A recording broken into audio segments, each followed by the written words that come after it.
Saya pernah diceritain Gus Zofur, juga sering baca buku tentang Mbah Maksum. Dulu Mbah Maksum kalau wasiat kembali ya gitu. Kamu harus NU dan harus mempertahankan NU, tapi tidak dengan cara membenci Muhammadiyah. Dulu Mbah Mun juga sering cerita, dulu Mbah Hashim tuh ngaji Syekh Mahfud ya. Nah, Mbah Ahmad Dahlan dulu namanya Darwis sering ngaji sama Syekh Khotib Minangkabau. Zaman itu Syekh Khotib sudah modern, sudah ikut gerakan Abdu, gerakan Al-Manar.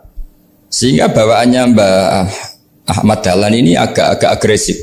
Yang Mbah Hashim karena hanya mulazim di Syekh Mahfud, hanya sesekali ngaji Syekh Khotib, beliau lebih seperti itu. Dan dua beliau ini sama-sama pernah ngaji Mbah Soleh Darat di Semarang, Mbah Hashim sama Mbah Ahmad Dahlan yang dulu namanya Darwis. Jadi ini masih min minuskatin wahidah mimam bain wahid. Sehingga kita tidak kaget ketika Mbah Ali Maksum mengomentari Muhammadiyah itu masih ahli sunnah wal jamaah. Makanya nanti terakhir saya baca kitabnya Mbah Ali dan sering saya pelajari. Andai kan kita ini sepakat dengan ilmu, ya kita tahulah. Kalau Abu Hanifah itu tidak kunut, Imam Syafi'i kunut, berarti kunut itu madzhabnya Abu Hanifah, bukan madzhabnya Mbah Ahmad Dahlan. Apa tidak kunut itu madzhabnya Abu Hanifah, bukan madzhabnya Mbah Ahmad Dahlan. Kita kunut itu madzhabnya Imam Syafi'i, bukan madzhabnya Mbah Hashim. Ini semuanya masih dalam bingkai ilmu. Adzan qabla subhi juga riwayatnya jelas. Tidak adzan ya sudah perilaku kita sudah jelas. Dulu Mbah Mun sering didik kita gitu.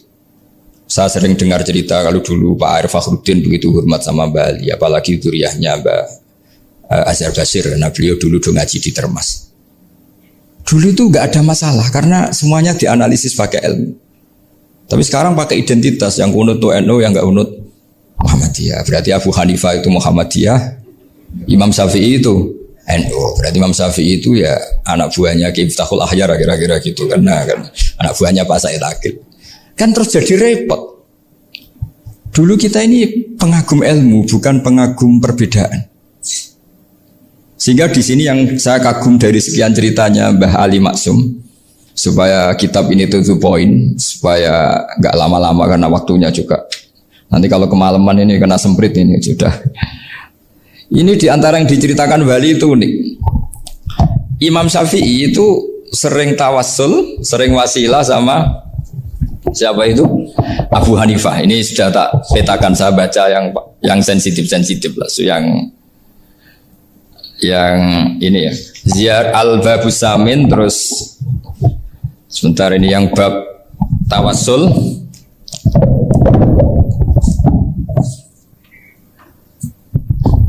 Di sini halaman 90, mungkin santri-santri kerap ya bisa ngecek lagi di kitab Hujjatul Ahli Sunnah. Ketika cerita tawassul, di antara yang diceritakan Mbah Ali Maksum adalah perilaku ya, bukan sekedar statement tapi apa? Perilakunya Imam Syafi'i atau ahwalnya kalau bahasa halusnya, yang selalu ke makamnya Abu Hanifah untuk tawassul. Padahal Imam Syafi'i itu orang yang secara ilmu sering kritik Abu Hanifah.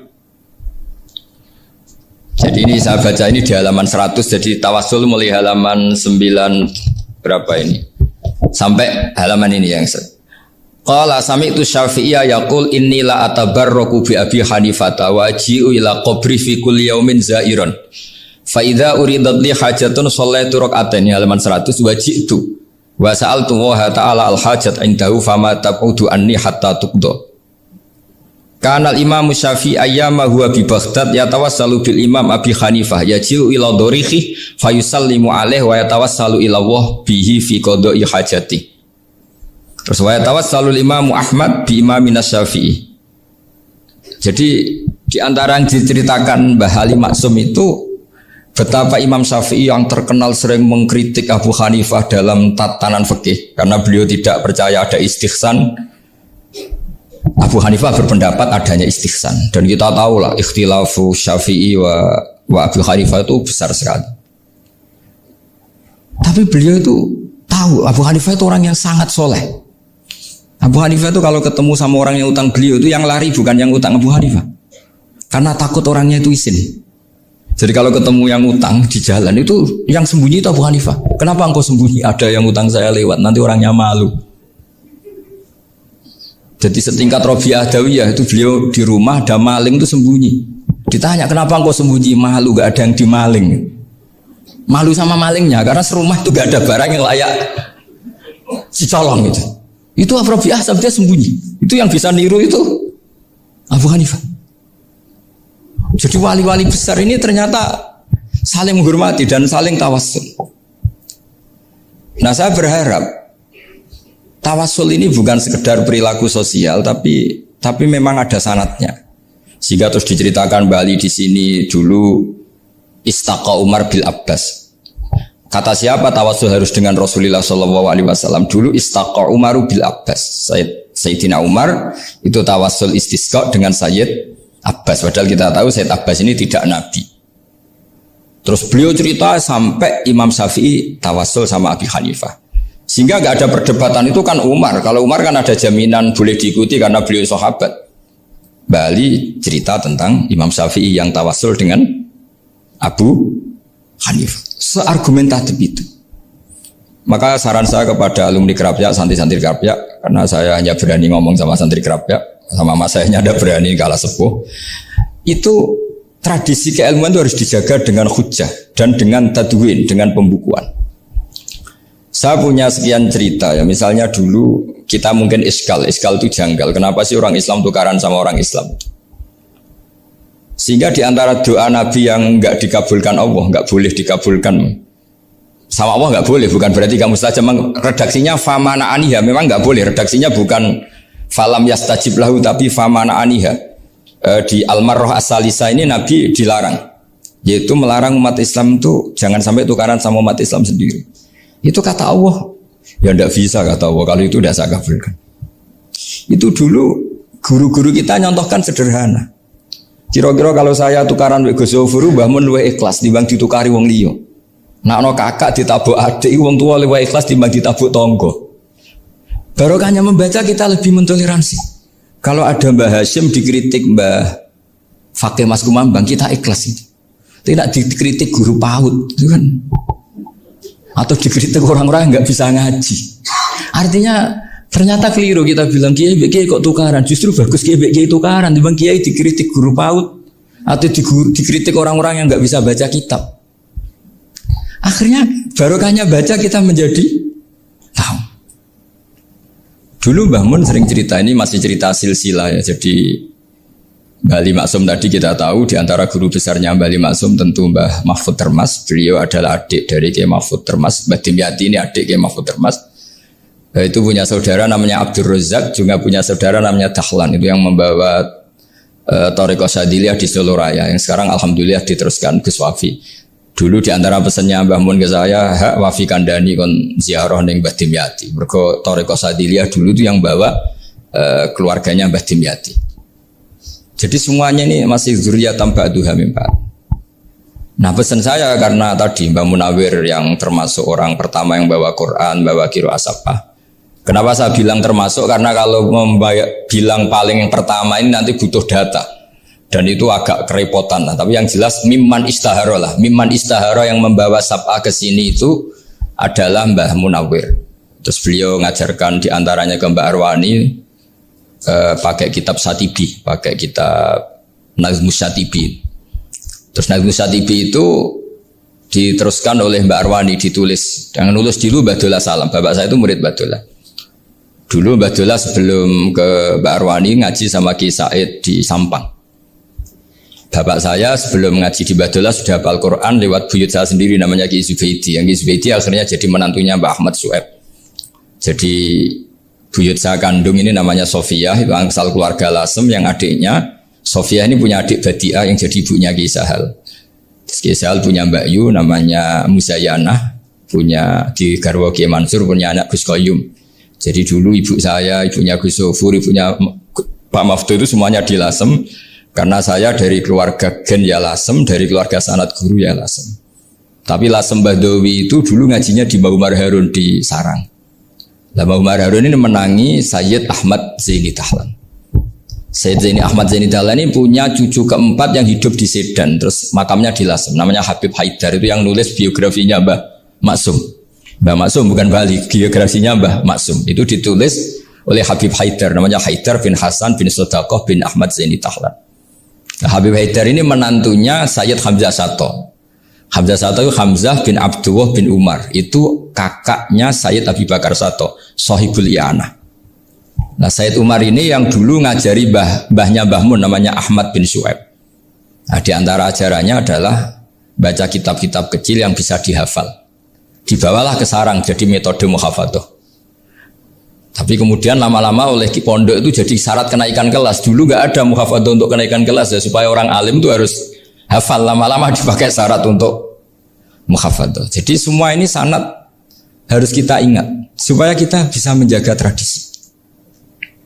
Termasuk tradisi ini kiai seneng jagungan, terus ngomong ra penting. Itu juga sanad. Setahu saya Mbah Mun itu kalau ketemu bapak ya guyon terus. Saya punya kenangan tuh yang dulu agak iskal tuh begini. Ada isu lah, entah isu entah hoax entah apa, ada kaji itu agak beling itu, pokoknya beling lah. Seneng siapa itu, rondo lah apa. Pokoknya beling gitu. Ketika Mbah Mun dilaporin tamu kalau kaji itu beling sama rondo itu, Mbah Mun tanyanya lucu.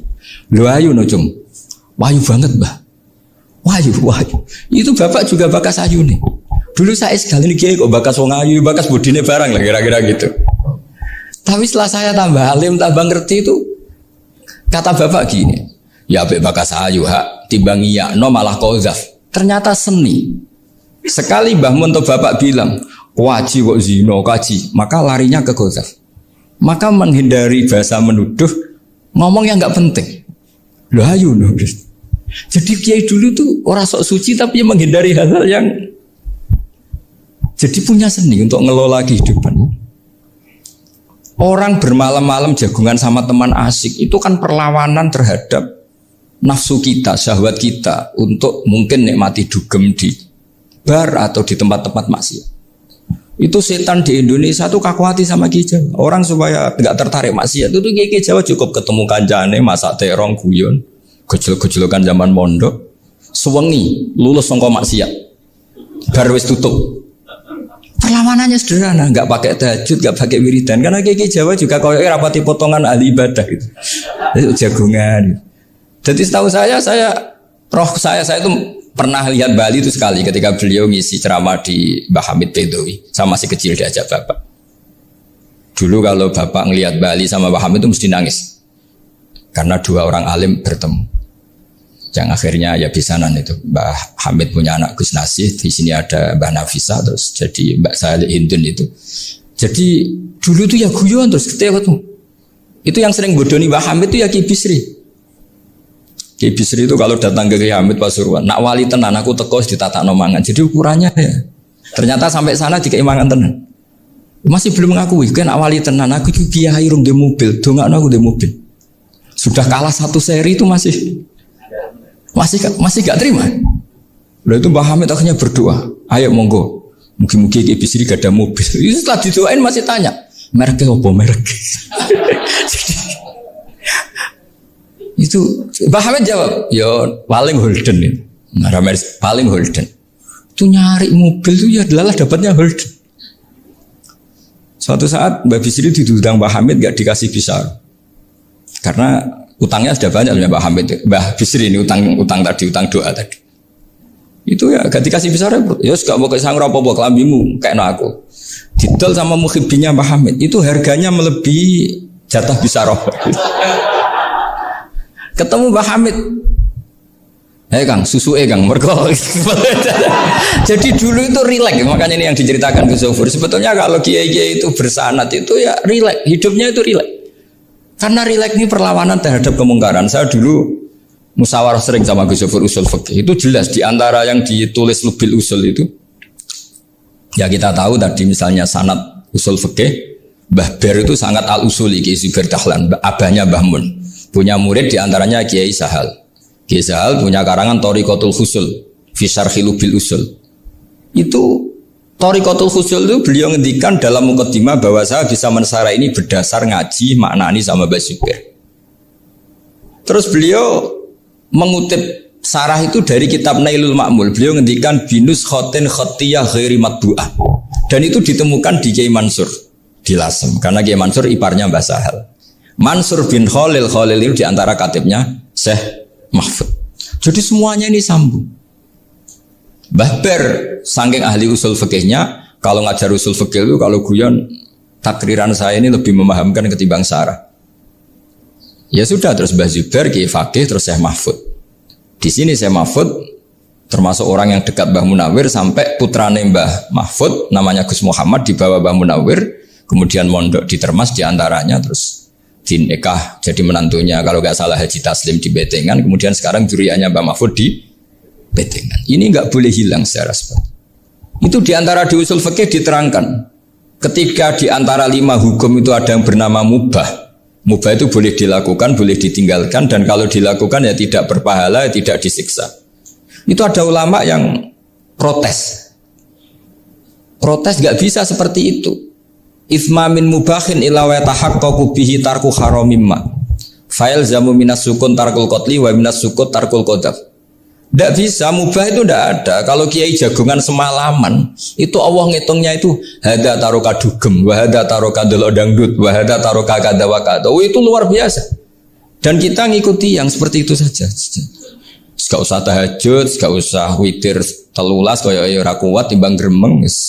Sewengi jagungan, setan ngenteni kita tergoda maksiat, ternyata maksiatnya sampai tutup, kiainya masih apa? Jagungan. Jadi jagungan saja ada ilmunya bahwa itu perlawanan terhadap tarkul ma'asi. Sehingga bagaimana Anda katakan mubah ini mubah, toh gunanya adalah tarkul haram. Meskipun efek mubah juga bisa tarkul wajib, wae bojo blonjo turu. Ya kan, wae ngrumati ibuke turu. Itu halal wajib. Jadi mubah itu resikonya ya bisa tarkul wajib, bisa tarkul. Sehingga kalau sanad ini terjaga secara baik, secara kultur, saya sering juga saguan sama Gus Yofur itu mesti tak niati gitu. Jagungan wong alim wis ibadah dan menikmati ibadah adalah dabul auliya wa dabul ulama. Kata Imam Ghazali, pada akhirnya waqud buhadatin al istilzat bil mubahat. Kata Imam Ghazali, pada akhirnya qudbu hadatin, madaru hadatin, pokok dari agama ini adalah melawan kemaksiatan dengan kita menikmati al-istidzat bimbah. Kita menikmati sesuatu yang dibolehkan Allah Subhanahu wa taala. Dan seperti ini itu bisa qasmu dhuhri syaitan, bisa menghancurkan punggungnya setan. Karena kalau melawan setan dengan ibadah ini kadang kita capek selain isra potongan. Tapi nak kangkang ning komplek H gitu jagungan mbek kancane, ngenang melarate, mbok ngenang ra sekolah, ra munggah, kenangan. Sing ra munggah diarani istiqomah. Itu kan diarani tulus zaman, kok sing munggah dianggap kesusu. Saya ini punya pondok Quran, kalau ada yang hafal 3 tahun mesti digojlok kancane. Gak apik kesusu itu. Kesusu itu mesti tidak barokah karena tergesa-gesa apa? Hatam. Sehingga yang enggak hatam-hatam itu kayak partai mayoritas. Ini yang partai tulis zaman katanya. Ahlus sabri katanya. Akhirnya di pondok gara-gara itu mau guyon, tapi nggak ada stigmasinya, memang nggak naik. Di pondok sarang itu saya punya temen itu banyak yang sekelas dengan saya, sekelas sama Gus Kamil, akhirnya sekelas dengan Gus Sofur. Padahal saya ini kakak kelas. Saya temannya Gus Kamil, temannya Gus Sofur. Ini anak ini nggak pernah naik, itu nggak dinyek, nggak dicibir di pondok. Karena guyonan tadi, guyonan bahwa ini bagian dari bentuk apa? Istiqomah. Nanti yang goblok juga tenang. Karena kiainya cerita, kadang santri goblok ya baru kan di sini pondok akeh santri ora tau sinau ning omah dadi kiai gede. Selalu kiainya tuh cerita seperti itu. Akhirnya sing goblok ya bangga dengan kegoblokannya. Iya, jadi kiai itu orang yang meskipun guyon ini barokahnya Masya Allah. Dan setahu saya kiai-kiai alim itu ya senengannya guyon karena tadi guyon itu luar biasa. Bapak saya itu kalau pesan sama saya itu enak ngaji guyon nice. Wong ning omah mikir utang, mikir wedi bojo macam-macam kok ngaji mbok jak nangis pisan, nangis ping pindho katanya. Sudah jak guyon nice. Paling gak lali. Dan beliau punya dalil qul bi fadlillah bi rahmati fa bidzalika falyafrah. Jadi jangan sampai orang ini farah bil maksiat, jangan sampai orang itu. Dan ini yang saya kenang dari sekian cerita murid Bali, Mbah Ali Maksum ya senangane guyon. Gojol-gojolkan mbek santri guyon. Ini saya maklumatkan ke semua santri beliau bahwa ini bukan sekedar guyon, tapi al-istildzat bil mubahat. Ini adalah perlawanan terhadap setan karena banyak orang bisa senang tuh kalau nunggu maksiat. Ini bisa senang dengan sesuatu yang tidak maksiat. Itu kayak apa hebatnya? Makanya Nabi itu kalau ketemu sahabat ya sering ngendikan yang ringan-ringan. Ya Umar ma'afalan duher cung mana piye ije. Kalau ketemu anak kecil ya. Nanti ketemu yang tua-tua yang sudah nggak bisa mikir ya tetap riang. Sehingga ada cerita dalam sebuah tafsir. Ya saya ulang lagi, ada cerita di sebuah tafsir.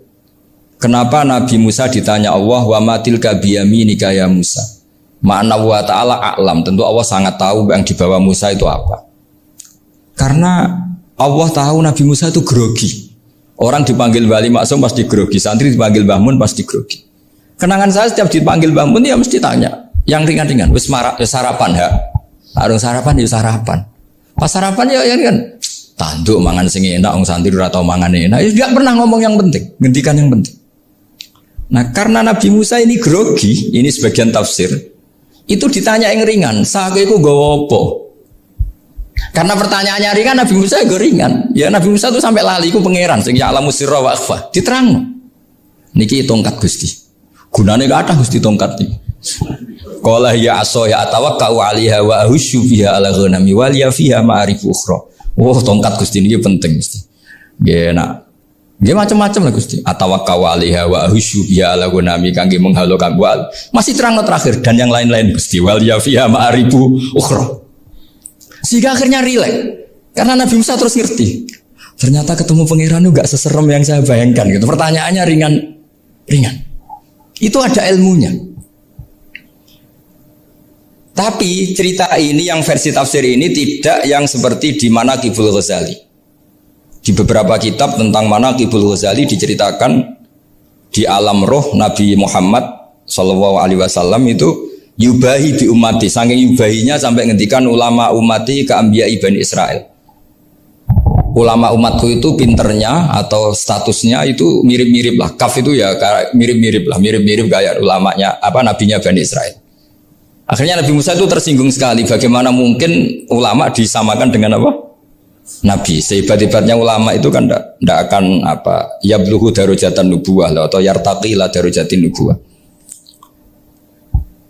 Itu akhirnya ya kalau kamu nggak percaya panggil, yang dipanggil Imam Ghazali. Ya Nabi Muhammad juga nggak mau kalah itu. Kalau manggil ulama RT ya kalah keok. Gitu. Akhirnya Imam Ghazali datang, ditanya sama Musa, Mas muka nama kamu siapa? Ana Muhammad bin Muhammad Al Ghazali At-Tusi Asy-Syafi'i. Itu disebut panjang. Terus Nabi Musa guyu-guyu. Kamu lama kok ngomong yang nggak penting. Ditanya namanya kok penjelasannya sepanjang itu. Dianggap itu satu kesalahan. Masa tanyanya nama kok ditanya. Jawabnya Muhammad bin Muhammad Al-Ghazali At-Tusi Asy-Syafi'i. Kepanjangan itu.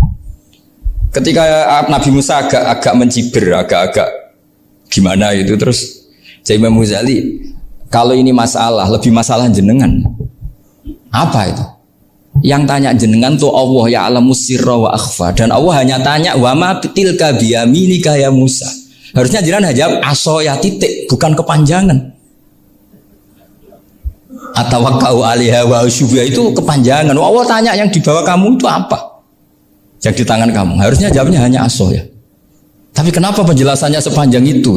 Sampai terakhir waliya fiha ma'arifu ukhra.